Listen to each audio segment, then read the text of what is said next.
the Brand X method is boiling it down to the most basic pieces and parts and movements. You have to take it one step back because they show themselves in too complex of a situation for that child to solve at that time. And there's a really positive thing to take from that, a really hopeful thing to take from that is the beautiful optimism of most children, so that they believe they can do it. And they need our help because for whatever reason in their environment, they haven't had this experience. So how do we address it?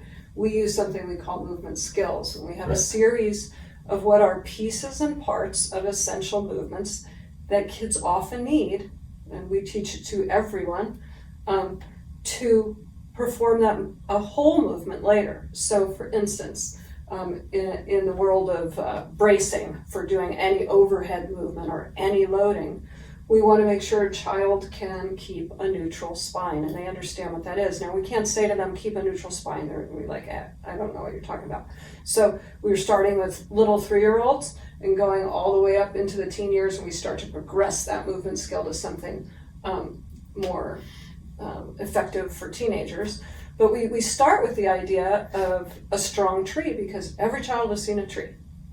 And everybody can imagine what a strong tree looks like and what a tree that's bending looks like. Everybody can imagine that bending tree can't hold anything on top of it.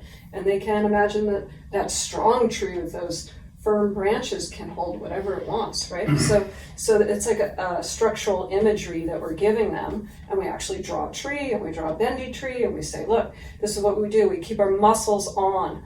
That's engagement. We keep our ribs down. That helps keep the neutral spine. And we keep our tummy tight. And that gives them that sense of what we call bracing. That's a movement skill, and then we can apply that to so many things.